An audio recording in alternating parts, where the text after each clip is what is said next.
because we start planning this episode, and then like we start talking about some shit, and that becomes the backbone. Oh, do you want cookies? Sure. I've been craving cookies all weekend. Fuck, sure. Okay, great. I'm gonna put some in the oven. Oh, what? Oh, okay. Like, do you have some ready, or? Yeah, they're like the frozen Hershey's. Bitch, Oh, I don't shit. have time to make cookies. Yeah, that's scratch. what I was about to be like. Jesus Christ, Tamara. No. I have to go home and code again more. No, I am a good housewife. All right. But I'm not Jesus that Christ. good. Just immediately cookies. Fucking bang. Jesus Christ, can you imagine if that was a, like... You walk in the door and then there's just a sea of cookies in your house. They've taken over your life. Your wife is now cookies. Your wife is now cookies. They own you.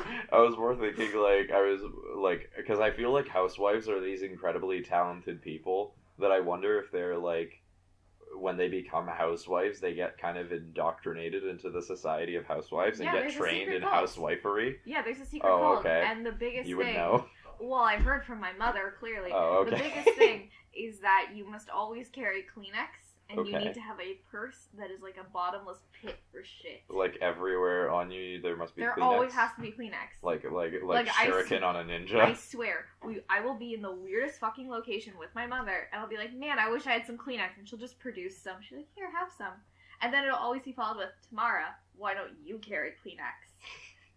She's starting to give you hints that you're supposed to be starting your training. Hint, hint, nudge, nudge. This is where your training begins. Yeah, this is how we will turn you into the ultimate housewife who can just snap her fingers and have food for guests appear, and like wave her fingers a little bit and clean a room. Hello and welcome to our podcast.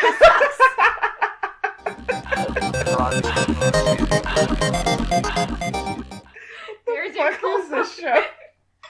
I was thinking that wasn't a cold opening. That was like that was a 0 monologue. Kelvin opening. That was a monologue. That wasn't a monologue. We were both talking. A joint. It was just a joint. You mean a dialogue? I was just being an asshole, but Who the fuck am I recording this? I'm gonna go make some cookies. Do it. We'll put the pause, and that'll just be the time for the fucking intro song or something, or I'll cut this out. I don't know. Let's do the shit. Do a log. Oh my god. No, that's a shirt for merch. Anyway, let's get on to our first topic of the day, which, surprisingly enough, is neither cookies nor crumbling under the pressure of fame and social expectations. Yeah. We're going to talk about... What are we going to talk about? Parties! Parties! That's the thing. I have a good memory. We've literally just talked about this, yes. too. So, for those of you who don't know, surprisingly enough, Adam and I have friends outside of each other. Who'da thunk it? So much so that sometimes we get invited to and or throw parties. Which means that we have more than or equal to one friend to go to those parties with. Yeah. Yeah, pretty much. There's like 3 people that I really talk to. So there's, yeah, I mean, I just cited that as something that people might find surprising. But yeah, no, so we are sometimes party goers, and we wanted to talk for a little bit about party etiquette because it's a gray area. It definitely differs. I mean, like, the party we both went to on Saturday started at 6 o'clock. Which, I did a poll of myself and my roommates, the Stevens, if you remember. Daddy Steven said that, I don't know how else the listeners he's not him. abandoning the mantle. That's fine. So Daddy Steven thought that 6 p.m. was a great time to start drinking. Then again, he frequently comes home and just pulls out his decanter of scotch and just pours himself a nice, neat one. But he also works like a full-time job in a matter of 3 days. So, you know, that would drive any sane person to drink early. But 6 p.m. to me is so fucking early. Like, I showed up at 9, and that's even pretty early, considering, like, the standard time of most start parties in university is, like, 8 or 9 o'clock, and you usually show up, if you're cool, you show up an hour after the start time. Yeah. That's what I had gathered in first year when I was, because, I mean, going into first year, I was a high school kid who didn't really go out to parties much, and so what I was accustomed to was going to events and showing up like at most fashionably late, 15 minutes late, if not 15 minutes early. So that was the way that I had approached university parties. And so the first time I was invited to a university party and somebody said, yeah, just, we'll start drinking at 8 and everything. And I'm like, all right. And I was supposed to go with a group of people from our dorm. And when I was all showered and dressed up and ready to go at 7:30, lo and fucking behold, everyone else was still in their bed doing, like, whatever shit. Or just fucking around. Like, somebody was making food in the kitchen. And I was just like, guys, we need to be there in preferably, like, 15 minutes. And everybody was just like, are you out of your minds? Yeah. No, I mean, I have thrown university parties, and in high school I wouldn't have called them parties. They were gatherings without alcohol, where we ran around my backyard and took pictures with our digital cameras. I was a really cool kid. Old times. But in university, like, whenever I throw a party, I usually start it at 7:30 or 8 o'clock, and 3 people will show up really early, and it's the same 3 people every time, because they're the people who, like, hate large crowds of people, so they come before the crowds come. Right. But the party usually hits its peak around, like, if I start at 8, by 10:30 it's hit its peak. Even more so, we have a mutual friend who throws kick-ass, ginormous parties because she knows so many people, and she's such a wonderful human that she opens her entire house up to people, literally every floor. Her parties usually start at 9 o'clock, they hit their peak at 11:30 midnight, and they go until 6 a.m. That's a party. Mine have never done that. We usually kick people out at 3 a.m. because I'm tired, and sleep is fun. Yeah. But yeah, no, a 6 o'clock party was shocking. Yeah. To the point where I messaged not only Adam, but the host and a few other people being like, so 6 o'clock? That really a thing? And the responses I got were either, I'm driving in, so I'm getting there whenever I get there, and that person got there at 7:40ish, with the only, like, few other people who were driving in. The host said, yeah, we're drinking already. It was at 6 o'clock. And everyone else was like, yeah, I'm going at 8 o'clock, or like 7:30. My roommate left at 8. I was supposed to leave at 8:30, but I run 30 minutes late consistently, so I got there at 9. Yeah. No, I mean, and I had gotten used to the idea that that essentially, if you're at university parties, like, you show up about an hour or so late or later than somebody tells you to, because that's kind of when stuff is starting to happen. You can pre with whoever you want. For the kids who don't know, which I feel like this is kind of targeted at, pre-ing is pre-drinking. You go to somebody else's house and or somewhere else and just drink before going to somebody else's party. Or you get ready together. I've had pre-parties where we just get ready. I have to There's say, I got ready alone for this party. That sounds so sad. I was on the phone with my boyfriend the entire time. Poor guy had to listen to me yelling at eyeshadow.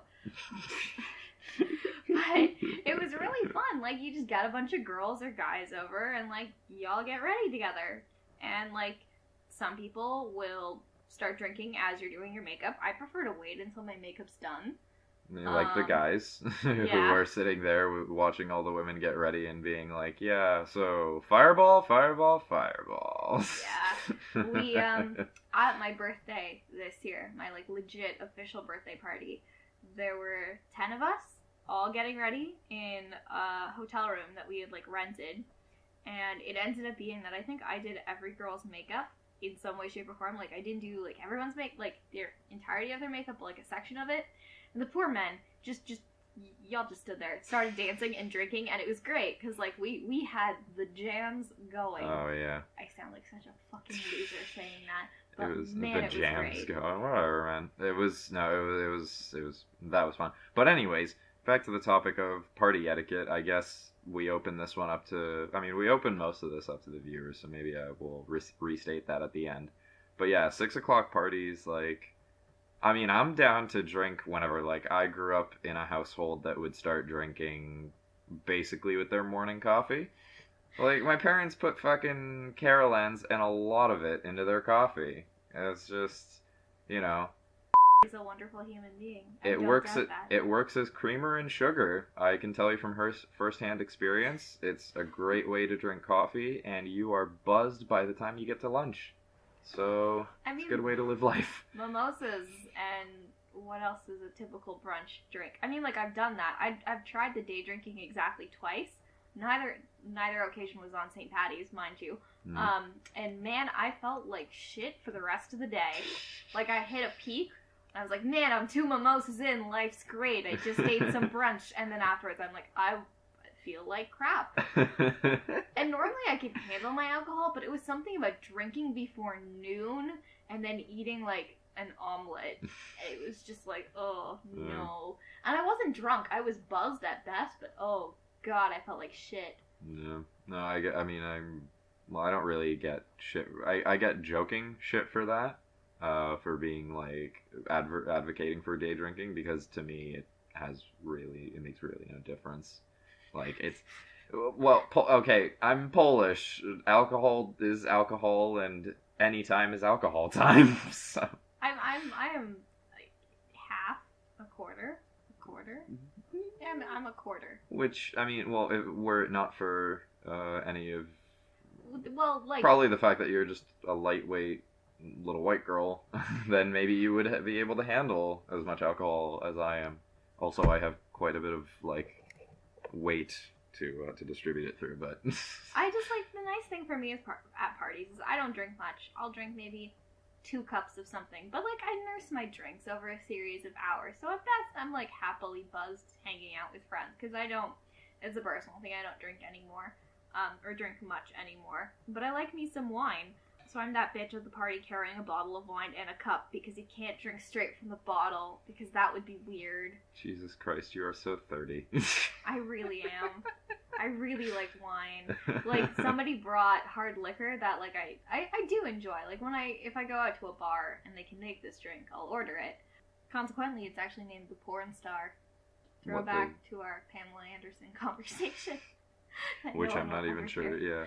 Support us on Patreon if you want to hear unreleased footage. Well... Or don't. Please don't. We don't have that set up yet. Anyway.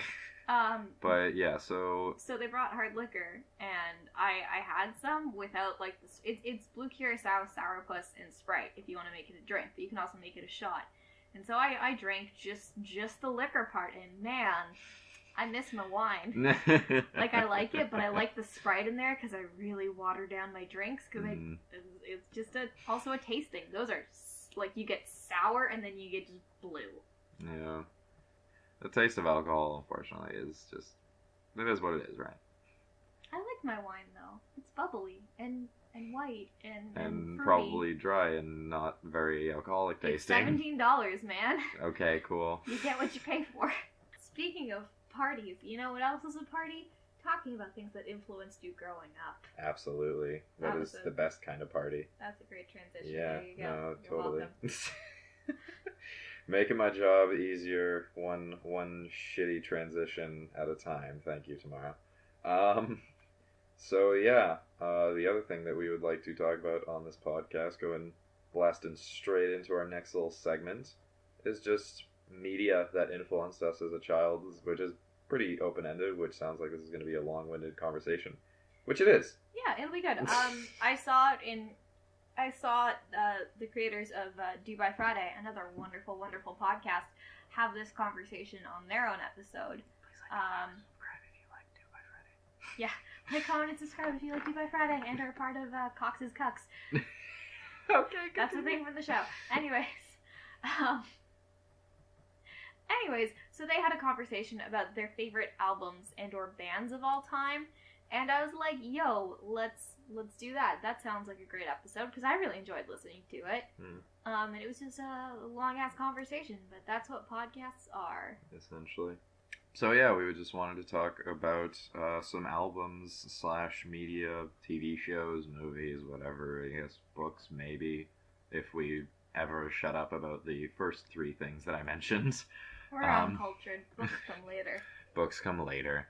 I mean, well, that's just the difference of generation. My fucking, like, people from the older generation, aka my parents, will always go on about the shit that they read in books, right? And they were just like, oh man, well, when I was younger, I was reading all these books, and I loved this book, and I loved the shit out of it, and the characters, and sure, that can make you sort of feel like, oh, well, what I remember from my childhood is primarily TV shows, and that can make you feel a little bit, like, stupider compared to the old generation, but, like, the thing that you always have to remember with stuff like that, or any generation shitting on the next generation, is that Socrates once commented on the fact that the youth of the next generation, when he was around, was shit.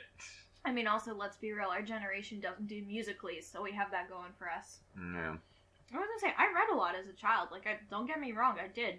Yeah. But books are a whole other conversation in the sense that I have a lot of book favorites. Probably more so than TV shows and movies. So. Yeah. So, Tamara, what would you say is one, or top five you were saying? Top five albums that that formed or were formative to you when you were younger? Thank you for doing this while I was in the middle of eating a cookie. Oh do you have to mention it? That makes the whole lead up pointless. Trying to mask the fact that you're stuffing your face full of cookie. I was hoping you'd go first. Alright. This is good. I guess, as a scholar of music, but actually, I would probably define my music taste. Let's do it in 5 categories of my life. I guess, in a way. It'll make sense when I speak it. It'll make sense when I explain it. Because, of course, you put me right on the spot. I guess, my early music taste was anything and everything my parents listened to, which has led to, I don't even know how to explain it, an unadulterated love for what people would consider trashy pop bands of the 70s, namely ABBA and the Bee Gees. I love them so much. Also, Billy Joel, but he's not trash. Elton John, Chicago. My dad loves them so much. Oh, and the Doobie Brothers. And growing up, my bathroom and my dad's office share a wall, and my dad will listen to music whenever he's in his office. So I grew up listening to all of his favorite oldies. So it was that, coupled with the fact that I have a really good memory for numbers, and I'm also a little piece of shit. So as a child, when I was about 6 years old, I was watching TV, and I saw an advertisement for this CD collection called Am Gold, Best Hits of the 60s through to 1974. So being the little shit that I was like, man, this looks awesome. I know my mom's credit card number off by heart. Let's order it. Oh my god. So I ordered it, and of course they had to call my mom in for authorization because I knew all the information. I knew my billing address, I knew the phone number. And my mom thought it was too cute. She couldn't say no. So a couple weeks later, these box sets of CDs arrive at our house, and I grew up listening to them. They had everything from early Sonny and Cher, Dusty Springfield, Marvin Gaye, Aquarius, everything. And that's what I grew up listening to. So much so that I really it was that in musicals. So I guess first album / phase would probably be those compilation CDs, because I'm a cheater and those include a bunch of my favorites. But yeah, so early 70s, late 60s music and trashy 70s pop bands and musicals. Love me some musicals. Thanks, Mom and Dad. And then I guess I got my own music taste. So that's 2 out of 5. I got my own music taste when I turned 11, and I started in my first carpool to go to middle school, because the guy who I carpooled with did not speak to me.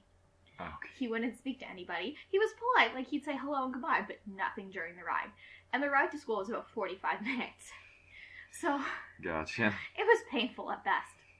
So little Tamara would carry a Walkman with her with a bunch of these Am Gold CDs and the best of the Bee Gees that my dad had burned a copy for me of.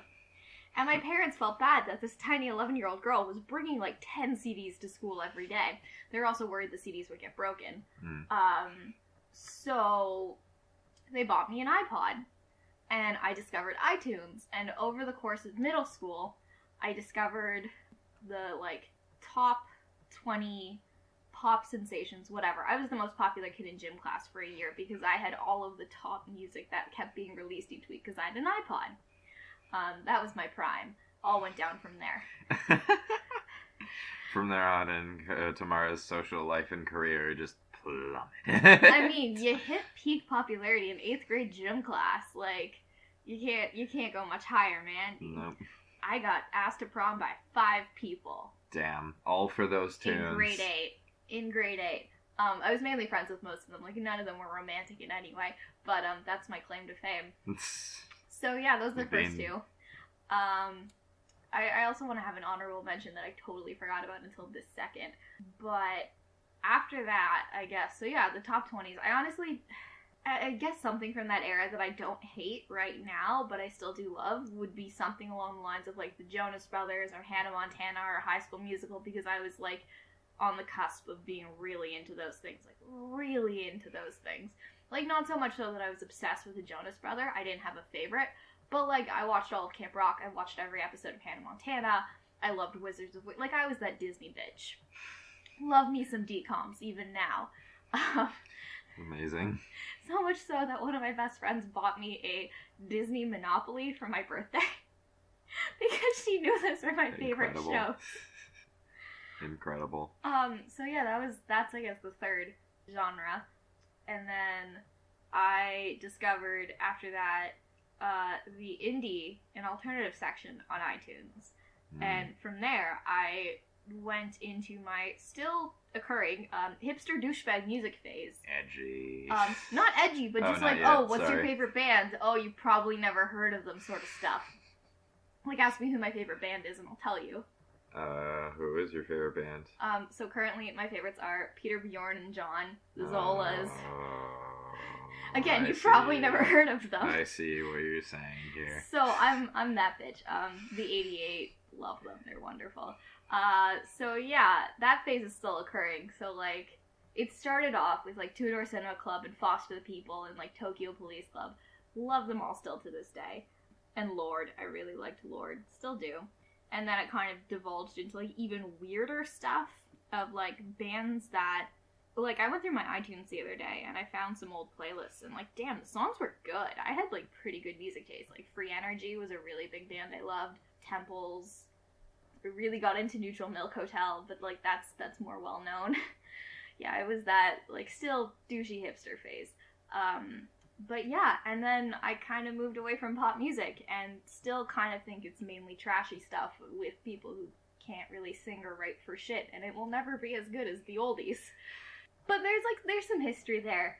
And then I guess the last arc, I hope this makes sense to people listening. In my mind it makes sort of sense. The last like sub-classification genre was in second year, I was introduced to the transformative genre of emo pop punk music. I didn't have an emo phase when it was cool to have an emo phase. I think I had like one Fall Out Boy song that hit the top charts on my iPod, and one Linkin Park song. I had New Divide on my iPod, and I thought I was so fucking cool, even though I listened to the Pussycat Dolls a lot.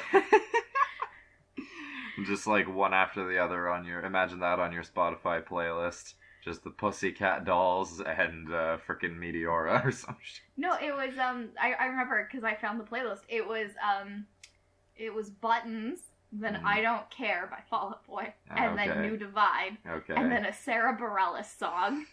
Jesus. I didn't know what mixing was. I didn't know, like, how to make a playlist. It was just a hot fucking mess. But yeah, so I discovered that in second year because we played a lot of Rock Band, and I can't play guitar that well anymore because I went through a phase of my life essentially where I just created a repetitive strain injury, and now I have carpal tunnel in both hands. In part from Rock Band and in part from Osu, and just I have shitty nerves. So yeah, discovered that, and then I had my emo phase when I was, 18, 19 years old. And now I go to emo nights at the bar and I know every song. And the party we went to this weekend was an emo party, and I wore my My Chemical Romance shirt that I bought last year for Christmas. I'm trash. But I'm self-aware of it. Like, yeah, I don't claim to be, like, the OG edgy kid. Like, I love My Chemical Romance. I I did an entire school project in one of my music classes about how good the album Welcome to the Black Parade was. That's one of my favorite albums of all time. You did. But like again, I don't claim to be the OG edgy kid. I never had an edgy phase. I had a pop phase. So yeah. Also, fun honorable mentions. Weird, shitty meme music that I ended up loving. The Shrek soundtrack. Listened to that so fucking much in my childhood. I love it. Oh god. Yep. Everybody knows that shit off by heart. It was such a good soundtrack. Like I unabashedly love that. Mm-hmm. Also, I have grown to really love trashy music, like Careless Whispers on my phone, and I listen to it a lot. Play it often. What else? What else is really... I have a playlist of, like, trashy music I love on YouTube, and most of it is Gabe the Dog. Yeah. But there's some actual music in there.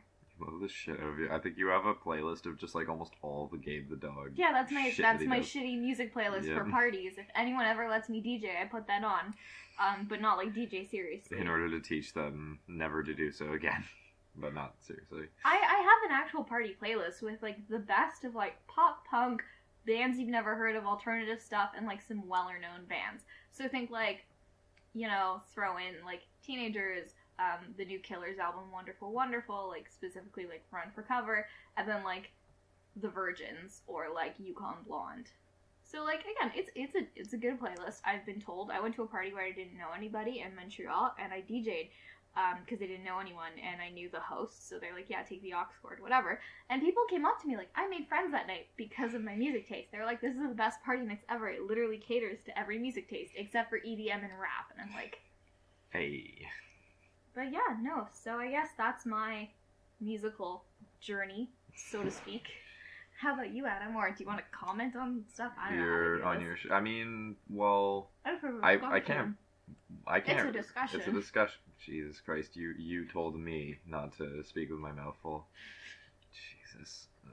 Anyway, I mean, there's not really much that I imagine that I could say about that other than, I mean, I respect your taste in music, just because, again, I know that that's something that you actually study and put effort into knowing good music from bad music.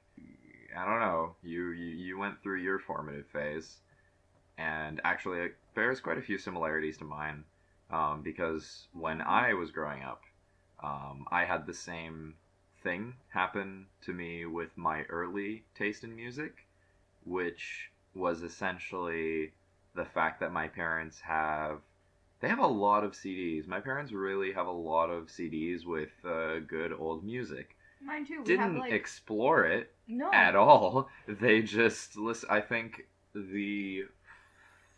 I can narrow it down to 4 albums that my parents would listen to almost nonstop when I was younger, and that was the Gypsy Kings album, I believe one of their first, if not their first, the Boney M collection.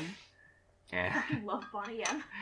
And and then the soundtrack or concert track, or I don't know how you call, what do you call like the CD for a concert? Just a concert CD? The live recording of a kid named Michael Jr. His concert Dreamland. Have you heard of this? No? Okay. So the kid is essentially... This kid is part of the reason that I feel like I will never amount to anything in my life, because this little blonde kid who looked pretty similar to me, I would say, essentially Michael Jr. is just a 12-year-old opera singer who speaks multiple languages. I believe at Dreamland he actively used 5, and fuck. He had his recording, like, he did the live concert with another opera singer, and raked in, I would imagine, a sizable sum of money, and went on to continue to have a career in opera singing. And, you know, and this is what my parents would listen to, and I'd be like, well, shit. What's his name? I want to look Michael Jr. Michael Jr.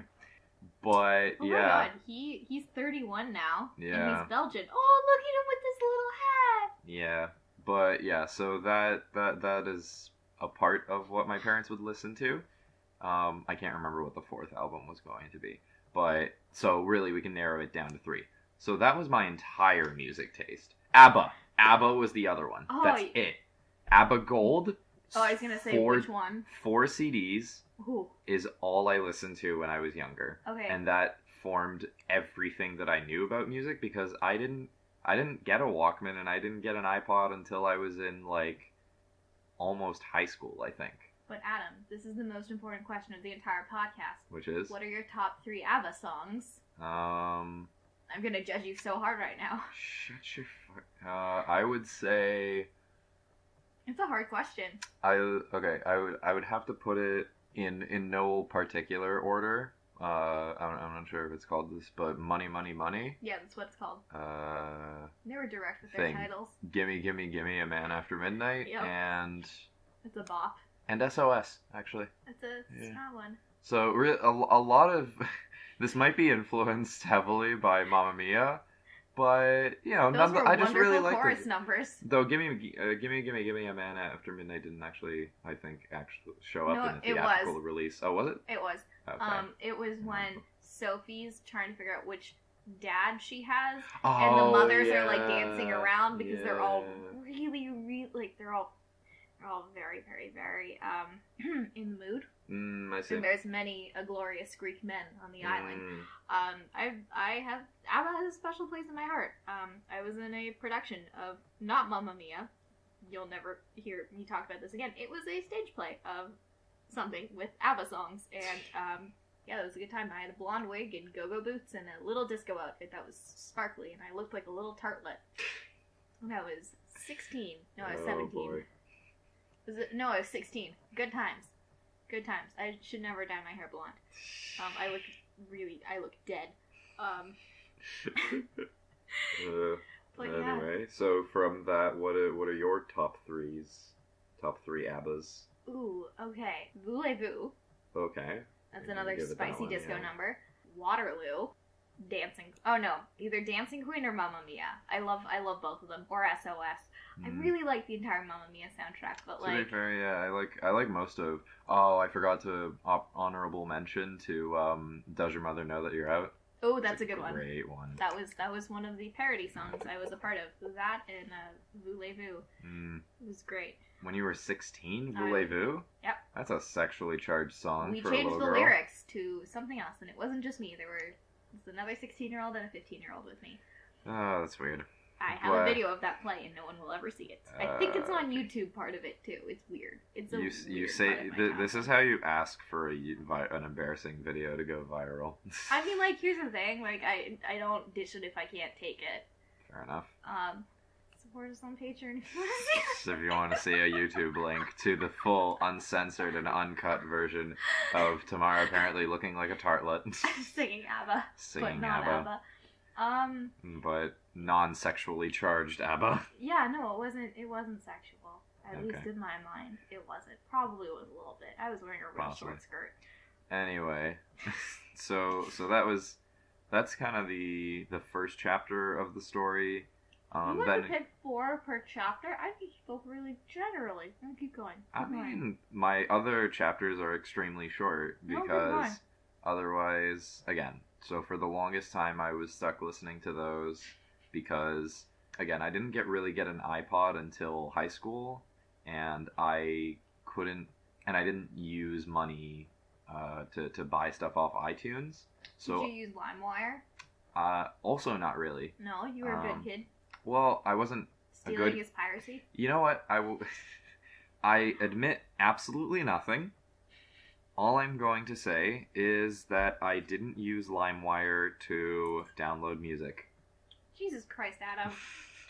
I don't know. I never considered, I guess when I was younger, listening to music as a hobby, possibly because the majority of the early formative years of my life was spent listening to the same shit over and over again. So. But did you not go on road trips? Like, this is like the early part of my own musical existence was heavily influenced by road trips. Like, we'd hop in the car, we'd play the Shrek soundtrack, my mom would fall asleep, and then when she'd wake up, we'd pop on the AM Gold stuff. And then the Bee Gees. I think there was in our car. Actually, this is another thing. There was a Cher CD and a Shania Twain CD, and that's it. Bless. So Bless. that is the other part. But in any case, so the point is, I grew up listening to a whole lot of old music, and when I got to high school, I made friends, and one of those friends, yeah, incredible, isn't it? And one of those friends, kind of, I don't remember how we got to this, but I believe I mentioned something like, "Oh, I haven't really listened much to Linkin Park," and he was just like, "What? Wow, Adam. What do you do listen? You're such a fucking prep. Yeah. What do you listen to?" And I was just like, "I don't know, oldies and shit." And he's just like, "You mean you've never listened to 3 Days Grace?" I'm like, "I don't even know what the hell a 3 Days Grace is." Animal I've become? Yeah. No, I didn't listen to that until high school when my friend downloaded. No, he had the files already on his computer, so he just put them on a USB stick and was just like, "Listen to all of this by fucking Monday. I don't care what the hell you have assigned. I will beat the living shit out of you if you do not listen to this by Monday." I'm like, "All right." And that's how I became interested in, 3 Days Grace, Rise Against. The edgy boys. Yeah, the edgy boys and stuff. And then beyond that, I just listen to shitty meme music or video game OSTs. And that's it. Shout out to Pink Season. Sometimes, and shout out to Pink Season. And sometimes the occasional aria. I recently found Conte Partiro by Andrea Bocelli, and I was just like, amazing. And just, it was great. I love listening. I love that song. It's so beautiful. So beautiful. I'm not gonna lie, my shower playlist includes my favorite tracks from the Nutcracker. I listen to Dance of the Sugar Plum Fairies in the shower. My shower playlist also includes... That's a pretty lit song. Oh, it's fucking great. I can just imagine, like, in the shower, just, like, like, as you're just, conducting personal hygiene and making every movement very flowy and ballet. Oh, yeah. No, I have, I'll pull up my shower playlist. It's a fucking journey. I feel like it encapsulates the weird side, except I don't have also any shout out to there. Journey, because I didn't listen to them growing up, but hey. My mom, okay, when they're a thing now. When Glee came out, this kind of is in the next topic, but when Glee came out, holy shit, my mom and I, my mom more so, eventually, like in the long scene, became obsessed with Glee. Like, we went to the fucking Glee concerts. Are you kidding me? And got floor seats. Whereas I was part of the crowd that was just like, Glee is the stupidest thing ever. It was a stupid thing, but damn, they could sing, and my mother's favorite song to this day is Don't Stop Believing by Journey. So whenever I'm in the car with her, and she knows I have the Spotify... Glee version? No, she likes the Glee version. Okay. She has every Glee CD still in her car. But the shower playlist starts off with some My Chemical Romance, moves into Asian Jake Paul, bunch of Zolas, Peter, Bjorn, and John, some Virgins, some Cage the Elephant, some Saint Motel, Cobra Starship, Portugal the Man. The specific Cobra Starship. Oh no, Guilty Pleasure, whatever. And that The is. City is at War. Guilty Pleasure is my favorite Cobra Starship song. I had a neon emo phase. I didn't have an emo phase, but I had a neon emo phase, mid pop phase. I loved These Kids Wear Crowns. Loved Cobra Starship. I loved Down with Webster. I loved Metro Station because it was Miley Cyrus's older brother, and I thought that was so cool. I still love them. Then there's some Sum 41, All American Rejects, Borns, Yellow Card, then Waltz of the Snowflakes, Sugar Plum Fairy, Candy Cane, Marzipan, Waltz of the Flowers, the Sugar Plum Fairy, Pas de Deux, and then more Cage the Elephant. Great. Awesome. Very diverse. Yeah. I mean, it's a trip. And that sounds like you couldn't get through it in one shower, unless, of course, I'm just mistaken. No, the only thing is like, I love Asian Jake Paul, and I know every word to it, but, like, it's a little jarring when you're jamming out to Marzipan, and then Asian Jake Paul comes on, and you're like, I just want more Nutcracker. Like, it's so peaceful and wonderful. Yeah, I feel that. That's why I sometimes don't like putting my phone on shuffle, because, like, I'll get on the one hand, fucking Savior by Rise Against, and then directly after that, like some video game music or some meme music, and then Conte Partiro. Yep. Or fucking Il Mondo or something. Oh, yeah. Like, you can tell that I like Italian singers. He has a type. Like, I don't know, man. Something about Italian singing is just really cool. What I haven't listened to is Pavarotti. That I should download and drop on a playlist. My mom liked Italian opera singers. Who were the boys who The three tenors. The three tenors. Yeah. The boys. The three singy Italian boys. What the fuck do you mean, the boys? They were the three tenors. They were world-renowned musicians, artists. Can you call that a musician, or would that just be a vocal artist or something? A vocalist. Vocalist. Singers. 3 world-renowned vocalists. My mom liked that. You're just like, oh, the boys. I just know that they sang really pretty, and my mom listened to them when she used to do dishes, and my cleaning lady would stop and sing along to it with my mom. And they'd just be singing the 3 Italian boys in suits. The 3 Italian boys in suits. Jesus Christ. Oh my god. Yeah, okay. That's how we're gonna refer to them. The 3 Italian boys with a Z. Yeah, oh yeah. Can you I-Z. imagine if fucking, like, the 3 tenors, like, I wish them well, I wish that they never ever stopped existing and never died. But imagine if they all did die at the exact same, Pavarotti, I don't know. Anyway, if they reincarnated as, like, around the same age teenagers, or when they became teenagers, they found each other again, but now, rap and hip-hop is a big thing, so they just become... They'd be musically stars. They'd be musically stars, and they'd have absolutely beautiful voices, but they would use it on hip-hop and rap. They'd be contemporaries of Shawn Mendes. Yeah, basically. I mean, I have to say, throughout this whole music discussion, I feel bad for my partner, because, poor guy, nothing against him, he loves pop music. So much. Bubbles is his shit. Yeah.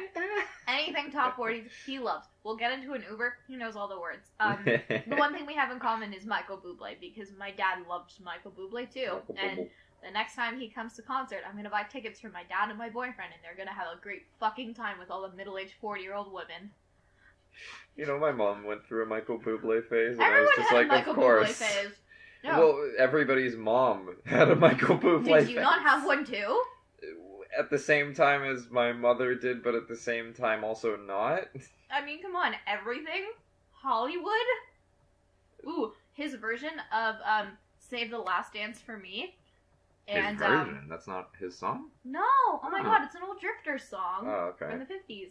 Alright. No, I admit that he has good music, but, like, there was a point where my mother would dance almost exclusively to Michael Bublé, and this is where Michael Bublé was on the radio very often, and my mother would just have the radio on when she's cooking. In the good old days. Yeah, exactly. Shania Twain, Michael Bublé. Yeah, son. And she would just be dancing in the kitchen, and I would just be like, okay. That's gonna you are again, just literally every other suburban white mom. Yeah, exactly. Yeah. But, I mean, obviously she doesn't care. She's just like, it's Michael Bublé. Your mom likes Boney M. I have no beef with her. Yeah. That's a great... We went to karaoke on New Year's Eve, and everyone was like, oh, haha, Rasputin. Yeah, everybody knows that song, haha. And I'm like, great, I love this song. It's awesome. They're like, oh, yeah, we're all gonna sing it. No one knew the words except for me, so I awkwardly sang the entire song myself. Are you kidding me? Nerds. I know, and I knew the dance to it from Just Dance, so I was just awkwardly like flailing. I would have so. It was the most awkward thing because I'm like, should I stop? And they're like, no, keep going. I would have so sang and possibly not done the dance because I'm not a dancer. But I so would have sang that song with you because I know every word to that song because guess what? It was on the Boney M collection. Oh, of course. That and the Rivers of Babylon were iconic. That was so off key. Anyway. But yeah, no, that was definitely... Oh yeah, so my boyfriend, he loves pop music. We took a course together, and it was like a 4th year special topics in pop music with this really kick-ass professor. And poor guy, for a majority of the class, we'd shit on pop music and talk about how stupid and bad pop music was today. Even going as far as listening to 10 seconds of Taylor Swift before the class started booing. And there were only like 15 kids in the class. And Vince felt personally victimized. So he's like, I like 22. So, So, poor guy. But no, when we first started, like, getting serious, the playlists are still on Spotify. I made him 2 playlists, because he had Spotify before me. I think it's one of them, it's like, things your girlfriend thinks you would like on Spotify, and then your girlfriend stole your Spotify. And it was like every half-decent indie alternative song I had come across up to that point. And, like, that's how he learned a bunch of my favorite songs. And he was like, oh, okay, like, yeah, I see the light, whatever. And now I drag him to indie concerts. But, yeah, he loves pop music. He loves it so much. He's a little pop meister. That's not a phrase. No, not really.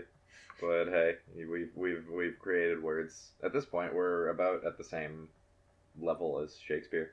Cool. Really, yeah. The bar. Yeah, the we are. Ballad. The Bard. road. Wow. The Bard. road. Because that was a word he invented as well, apparently. Yeah, I meant to say the bard. No, I know, the baird. But no, I'm not actually comparing us to Shakespeare. I'm very sorry.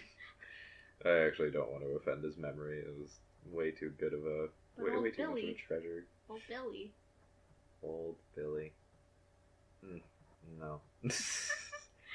Anyways, no. what was the next stage in your life post? That's it. How did that Linkin Park CD change you? Did you suddenly grow side bangs? Have your nails painted black? Started saying "rar XD" means I love you and dinosaur? Every single one of those made me... Well, the last one specifically made me want to throw up fucking rocks. You didn't read My Immortal? So, Jesus Christ. Second of all, again, you forget that A, I was pretty sheltered, and B, I tried to grow my hair out for cancer, like, to donate, because they had this thing, like, where people grow their hair Locks out for really, love. really long. Yeah, Locks for Love. And there was somebody at my school, in high school, who did it. And it was really cool, and I saw it, and I was really, really inspired, and I was like, oh, I want to do that. Like, I had cancer when I was younger and stuff, and I would love to... Why is that in there? What? Well, whatever. But yeah, no, I would like to support kids who have lost their hair for that reason, because it kind of sucks. Do you want to know the only people who peer pressured me, or not peer pressured me, but pressured me into getting a haircut because they said I looked like a fag? My parents. Oh. So... I still love you. My mom. So... It's just like, I wouldn't have gotten away with that. I would have, if I had dyed a strand of hair on my head black, or if I had put a single bit of makeup or eyeliner on myself, I would have been disowned. So there was no leeway for me to have an edgy face. I just listened to metal and I was like, yeah, no, this is pretty alright. Yeah, I didn't actually know anyone who had a full-on emo face at my school, because, it was private school.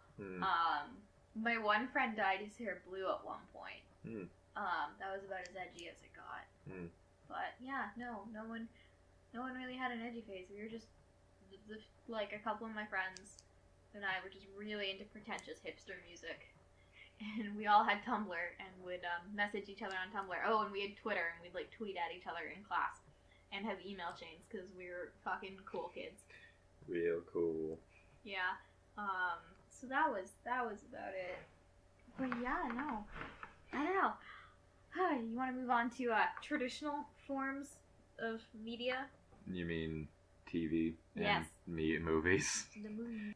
I mean, I watched a lot of SpongeBob when I was a kid, and I feel like that sort of accounts for my nonsensical sense of humor. Simply because that show is nonsense. When you go back and look at it, and try to watch it, you're just like, what?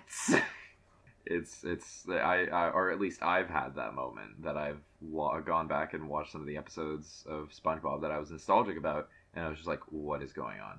Literally none of this makes sense. Yeah. So that was my big TV show. It was just that and Teletoon. That and Teletoon? Where it was saying, okay, that's your first one. Any movies? Notable honorable mentions for the movies? Tweety's High Flying Adventure, I think, was the most formative. I'm pretty sure I've seen that movie like 40 times. You know what I do? Apparently, this is just a thing I would do as a kid, is I'd find something that I liked, and I'd watch the living shit out of it. I have apparently seen Snow White. Like, I wanted to. The first movie I ever got was Snow White, and all I wanted to do when I was a kid was watch it every single night, and I would do so apparently for like a year.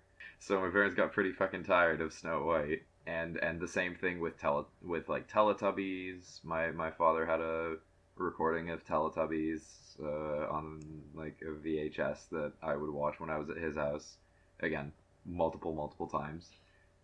I think I remember watching, there was like a Winnie the Pooh movie, Halloween movie. Oh, yeah, that one was really fucking weird. That I just watched the living shit out of, and Tweety's High Flying Adventure. Yeah. So yeah. What about you? So I grew up watching weird stuff, I guess. I watched 2.5 Men from a really young age. Oh. When did 2.5 Men start airing? A long time ago. Really? Not like that long, but like I remember watching 2.5 Men and not getting half the jokes. And then watching it as I grew up, and I was like, why did I watch this when I was so young? Yeah, so... I mean, you have that shit with a lot of TV shows that, or well, not TV, well, sometimes TV shows, but also... It started airing in 2003. Oh, wow. So I was 8 years old. Yeah, 7 or 8. So that's a problem. Yeah. But growing up, I had my obvious Disney phase. Loved Little Mermaid. Fucking obsessed with, like, my room is a tribute to Little Mermaid. Little Mermaid and Harry Potter as I grew. True. Actually, can't confirm. Yeah, I had a huge Disney phase. Loved all Disney movies. Again, led into my love of the Family Channel, or the Disney Channel when I would go to the States. Fuck, the Disney Channel was so great in the States. In Canada, we got ripped off. But we also had, like, weird shows, like Life with Derek. Yeah. Which were good. Oh, and Degrassi. Shoot, Degrassi. I was watching Degrassi with my mom from about the age of 6. And I hit peak Degrassi love when I was 14 to 16, and oh god, once season 12 ended, I just was like, ugh. Oh no, season 12? Season 11. When season 11 ended, I was like, oh, all my favorites are gone. Eli's a recurring character. Nope. My mom still watches it. She watches Degrassi Next Class, and like, I'll watch it if it's on with her. But it's so fucking cringy because they try to be relevant. And they're like, we have Facestir instead of Facebook because they didn't buy the rights. But yeah, no, I loved Degrassi. And like, in the earlier days, it produced a lot of good talent, most notably Drake. Jake Epstein, who is Craig, is on Broadway now. He played a guy who like played guitar and struggled with mental illness. What else? There were like a lot of really big people who started on there. So yeah, Degrassi, huge part of my childhood. And then like Hannah Montana again, and all of the DCOMs. I loved it so much. Was really into that whole Disney thing. Yeah, to be fair, actually, I also went through quite a bit of Disney DCOMs and stuff. Like Wizards of Waverly Place was my shit. Good. I loved Selena Gomez in that. Yeah. And the theme song, and she sang it, and she also did a cover of Magic. Yeah. So fucking good. I feel like quite a few other young boys at the time had like a mini crush on Selena Gomez. She was so cute. Yeah. Her and when Demi Lovato had front bangs, I was in my prime because for once I had a star who I could look up to who also had front bangs. That's so stupid, but like I remember being like 12 and being like, man, I look like Demi Lovato. Look at me. Yeah. Lucky for you, you don't have the gigantic set of chompers that look more or less like a white bear trap. I don't look like Poot either. I like Poot. Freaking Poot Lovato. I love that. I love that meme so much. Free Poot. I love how it blew up so much just because of somebody taking. This is just what I love about virality as a thing. Just the shit that goes viral. Oh, like you take a picture of somebody from an angle that is like just not a little bit not flattering, and suddenly this is a existing person. They are living, breathing, they have a soul, and they have been sitting in her basement. They have a Wikipedia page. They have a Wikipedia page, and their name is Poot Lovato. Especially if it's real fun to say, like Poot. Oh my god, that's fucking Poot Lovato, my god. Yeah. She's never gonna live that down, is she? No. No. No. No. What else? Oh, I got really into indie movies as well. 500 Days of Summer is still one of my favorite movies. And Harry Potter. Harry Potter took over my fucking life. So you have told me. What with your shrine and your obsession with My Immortal? Okay, I don't have an obsession with My Immortal. I sat through 18 chapters of it being read aloud, and then my friend kicked us out of his house. We all took turns doing a dramatic reading. That was painful, but funny. I did it for the lulz. But I never read My Immortal when it was like a real thing. Please, I got Tumblr when I was like 15. Like I wasn't that fucking cool. But yeah, no, Harry Potter was my shit. Was really good at Harry Potter trivia. Would buy books that weren't Harry Potter books, but were about stuff that happened in the books. It was like a whole weird conspiracy theory thing. Fan theories and shit. And then I watched a lot of Vlogbrothers. They were the reason I wanted to go on YouTube. That's not movies, but like whatever. Yeah, so like indie movies like 500 Days of Summer. Oh, and I had a Jay Baruchel phase. That was a weird year. I was just Jay Baruchel. Do you remember seeing the movie? She's out of your league or something like that. Like yeah. And he was the dorky guy. I think I know. Yeah. Did he go on to voice the guy from How to Train Your Dragon? Yeah, Jay Baruchel. That guy. He was in Fanboys, which is a fantastic movie. I think he was also in Knocked Up, wasn't he? Yes, he was. Yeah. He was also in This Is the End. I believe Pineapple Express, possibly. I'm Reed Fish. I really. He was also Canadian, and he was half Jewish. Was or is? But he is Canadian. He's not dead. Well, and he's fucking great. I had a hardcore Jay Baruchel phase.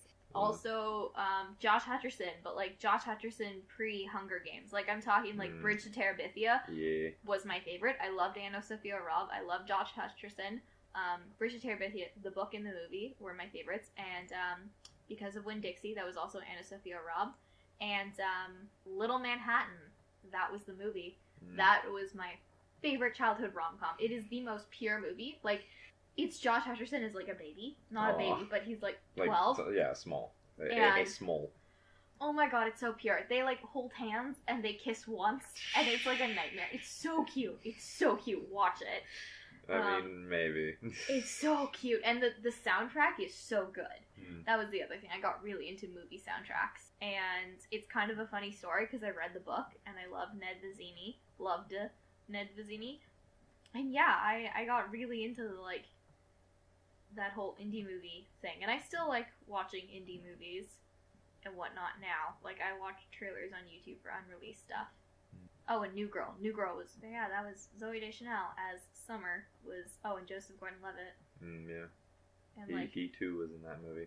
Yeah, I don't know. He primarily was in that movie. That movie was more about Joseph Gordon-Levitt than it was about Summer, really. Yeah. But it also... I wanted to shout out very quickly before I fucking forget another very important formative thing, which is probably primarily the reason that I'm a weeb now. Fucking Martin Mystery and every cartoon made by the people who made Martin Mystery. A+ shit. Yeah. A+ shit was so weird, but A+. I didn't get into cartoons until really into cartoons. Oh no, I liked American Dragon Jake Long. Oh yeah, and Kim Possible. Cool. You and every other girl who grew up in that general time frame. She was a strong female. Yeah. Also, Idolized Rat song. Yeah, still stuck in my head. Enough. But until like I liked those growing up, but until like Bob's Burgers first came out, I wasn't super into like adult cartoons or like cartoons in general. And then Bob's Burgers and fucking Gravity Falls changed that. And your fucking Gravity Falls. Still not into anime though. Definitely like I don't watch anime. I don't particularly enjoy it. People have tried. I don't like the art styles. I don't. It's whatever. It's a thing. It's a personal aesthetic choice. I can appreciate it that all of my friends and boyfriend are weeaboos, but I mean, we say that about ourselves, but you can't say that about us. I wasn't exactly Flash Club, dude. Yeah, I know more specialized in Harry Potter primarily. Hey man, Potter. I know way more about Madoka Magica than I care to explain because I have one friend who exclusively talks to me about Madoka Magica. I don't think I've told him before, but I don't think he knows how That much you I don't don't care? watch anime. I care because he's my friend, but it's like, dude, I don't care. Oh, and Ruby. Fuck, I've heard so much about Ruby. And I've sat through 2 seasons of it. A season of it? A season of it. Really? Yeah. My boyfriend made me watch Ruby. I actually sometimes watch anime and I haven't sat through that much of Ruby. It was okay. Like, it didn't grab me. Like sitcoms do. Love me some sitcoms. Did you ever watch old-timey, like, reruns of TV shows? This, like, I totally spaced on this part of my childhood until now.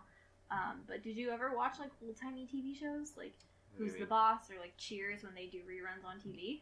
No, you know what? I kind of missed all of that, and that's possibly unfortunate because I would have probably enjoyed those even growing up, but I just really knew how to work the TV for 3 channels, and that was YTV, Teletoon, and Disney Channel. Yeah. And that was it. And I didn't really know what else was anywhere else because I was just like, holy shit, there's like 200 of these channels. I don't know what the fuck to do with all this shit. There's too much information. Like, as soon as I got out of my 3 channels, I was just like, there's too many possibilities. My tiny mind can't handle it. There's too many choices. I was gonna say, I literally blanked on this. I didn't come prepared. I'm sorry. I used to love watching reruns of Saved by the Bell. Loved that show. The Nanny, Fran Drescher, is my idol. Which makes a lot of sense if you know me. And you know the show. Yep. She's my fucking idol. I loved that show. I still watch it to this day. Like, on my own, we'll go out and find it on the internet. And Boy Meets World. Boy Meets World and 8 Simple Rules. Those were, like, a couple other ones that were, like, I'd watch outside of the Disney Channel. So, again, like, adult-ish themes, but not really. But, yeah, I loved Saved by the Bell and The Nanny. I loved them. And, I watched a lot of Frasier as well. Weirdly enough, my parents love Frasier. A bit of Seinfeld, and I watched so much Will and Grace. Every Saturday morning. Explains the Deborah Messing. I mean, that would explain why you know who Deborah Messing is. Yeah, oh my god, I'm so excited for the Will and Grace reboot, but I'm still weirded out when I see Deborah Messing. So weird. But yeah, no, every Saturday morning I would watch the W Network with my mom, and it would be 2 hours of Will and Grace, and then there'd be a W Network Lifetime movie. So I'd watch that, and we'd watch until 3 o'clock. I was a healthy child. But yeah, so I watched that. Oh, and HGTV. Been watching HGTV since I was a wee lass, and I love home and garden shows so much. So much. God. Didn't you have like that one channel that was like weird to watch? That was like really too mature for you? I mean, like Will and Grace and Frasier were kind of lost on Tiny Tamara, but I liked Karen. She was fun. Every so often, I guess I would change the channel and I'd catch something that had live actors in it that wasn't a DCOM. But I don't know. When I was immature, I was immature, and I still am pretty immature, and I still enjoy that kind of thing. But yeah, no, that's primarily what I watched, was just like stuff oriented towards kids. So that was just them chillins. That was. A short discourse, a brief history of our nostalgic bullshit, mainly mainly DCOMs in our formative years, and a lot of punk and emo stuff, and really, really old people music. Yeah. Though not really, really old people, because I know really, really old people music, and that shit that's beyond us. I used to do folk dancing, and my grandfather's really into like old folk music, so we'd like Polish-esque folk dancing. So yeah, no, so that's really old people music. Yeah. Polkas, man. All them polkas. Shit from back in World War One. We'd listen to the polka. Anyway. We're still.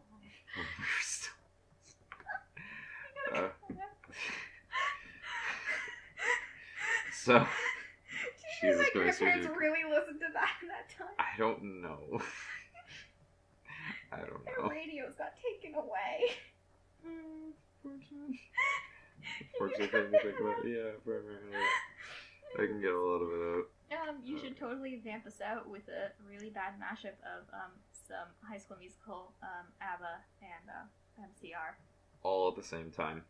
Yeah.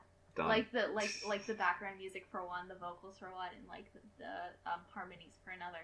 Drop mix Oh it. shit! You might have to show me how to do that. I don't know I'm how not to sure do how to that. set. Okay, well then fuck you. It's just gonna be a clusterfuck. Yay! All right, so yeah, thank you very much for listening to us talk about this. Please feel free to comment about your about what your formative kind of media was. We'd love to hear about it because I mean I don't know, like I know a lot of people are just like, oh, you know, I want to see your comments, but I legitimately like would love to get into a discussion about this with somebody on the internet randomly. Because I feel like there's not enough just discussion about cool shit on the internet. I feel like there's way too much flame wars, hatred, and arguments. So put a little love on the internet. Talk about your favorite TV shows growing up. Tweet at us at our podcast sucks with an X, and also like us on Facebook and support us on Patreon. Yeah. Please don't. At some point, maybe. Maybe in the future. Probably not now. It'd be a waste of your money. But yeah, continue to watch us on YouTube. Again, follow us on Twitter to see what's coming up. Give us a like on Facebook. Give us a comment on Facebook. Again, I'm happy to have this discussion anywhere. If you have shit posts, shit post them. We don't really give a shit. Oh, and if you like me, subscribe, follow me on the YouTubes. Wow, I sound That really... was so good. Tamara Aaron YouTube, either on Facebook or YouTube. I sound better in my own videos. Yeah, just, you know, when you're focused and actually trying to create structured content. Yeah, this is just shooting the shit. I like to think there is, like, the one side of my personality that is, you know, somewhat presentable and not trash, and then there's the trash side. And then there's trash. That you bring out. Thank you. I'm glad that I am the catalyst of trash. The trashalist. Oh, God. Anyway, thank you very much for joining us on this. We hope you have a great day, evening, afternoon, whatever the fuck you're doing right now. I don't give a fuck.